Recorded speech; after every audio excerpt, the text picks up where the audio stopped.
YouTube? Welcome back to another video. Been ultra busy, as happens to be the case a lot of the time recently. Not mad about it. But anyway, don't have a lot of time to make videos. I have a bunch of new equipment stuff I'd love to talk about, but not all of it is done yet or come to me or whatever. So I'm not going to talk about that yet. Instead, I'm going to talk about some of the realizations I've had lately in my playing life. I don't know if it's like this for everybody, but as a professional, and it's hard to call myself that, but I guess I am at this point, I just am constantly changing things, constantly figuring out new ways to do things, and these are some of the things that have come up recently. So one was I've been having this almost debilitating pain kind of right here under my rib cage in the front, and then kind of in a similar spot in the back, around the same point on my midsection on my left side. It's been really bad. If I sit in uncomfortable seats for too long, it really flares up. And if I play bass trombone a lot, it flares up. And I kind of realized it was because of posture. I've been very kind of lax about my posture on purpose because I felt that my previous kind of drum corps taught ballet posture was a little too tense, a little too muscle bound. Lots of isometric tension where you're holding two muscles against each other to do a certain thing. And so I kind of gave up on that, and I've been very relaxed, kind of a little crunched with my posture. And I thought it made a lot of things easier, and I think it was probably a good choice at the time. But I think it's actually been crunching down on whatever this is down here below the rib cage. And I found out that if I kind of lift my chest and just think a little more up, like I used to do actually, but in a much freer and less muscle-laden way than I used to do, everything's way better, including something I got in a lesson recently, which was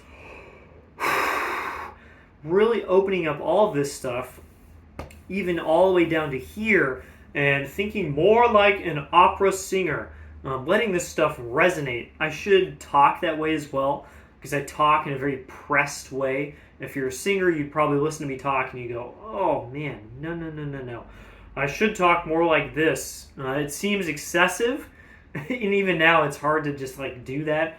But that same way where this stuff is just kind of open, my jaw's a little forward, this stuff is very relaxed, all of this is open, there's no tension in the pecs or the muscles down into the sternum and the solar plexus, this whole area. The more that's open, the better I can breathe in, and the better I can exhale massively. It makes a huge difference, and it's actually why you don't see this a whole lot in my videos, but it's why I have to do so many takes of things, because I talk a lot, I get very pressed, I get very tense in here, and then I can't play, because it's very tense, and it makes it hard to start notes to exhale. But now,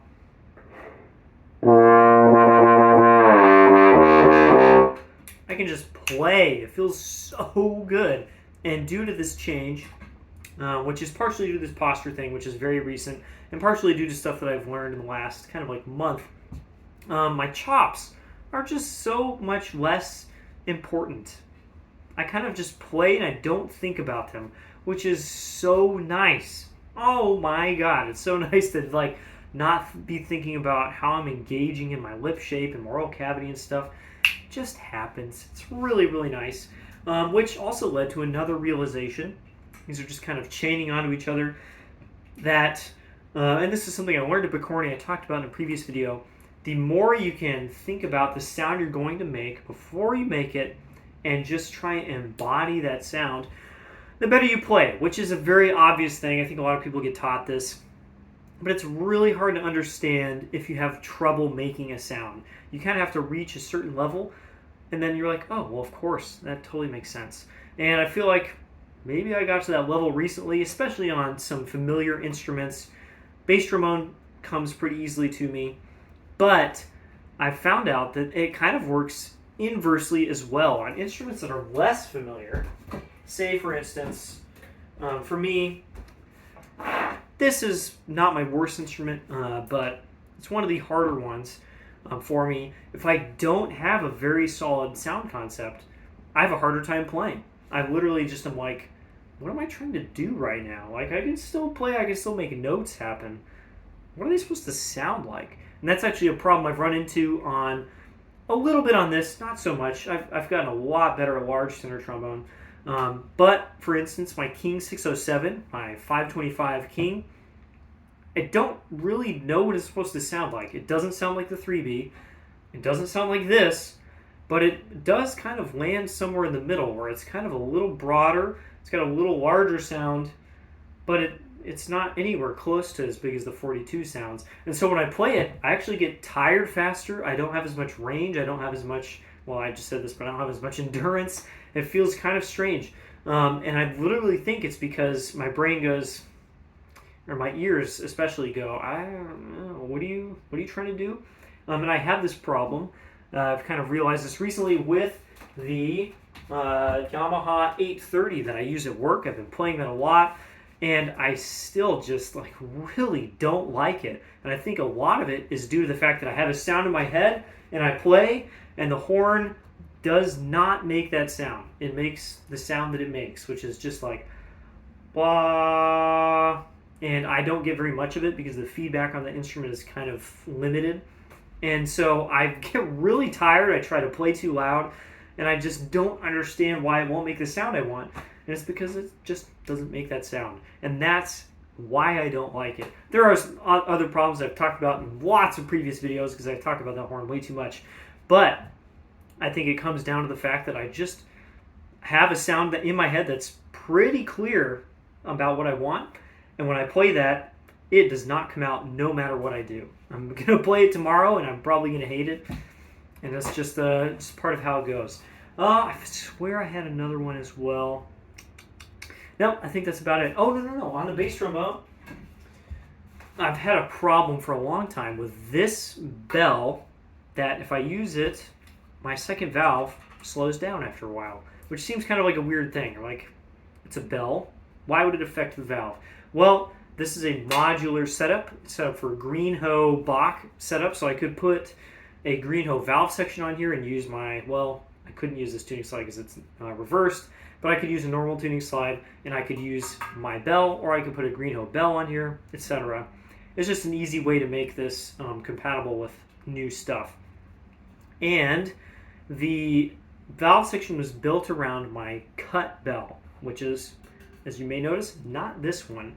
And that bell fits perfectly. Tighten everything down, and I can just boop, boop, boop, put the tuning slide in and out perfectly.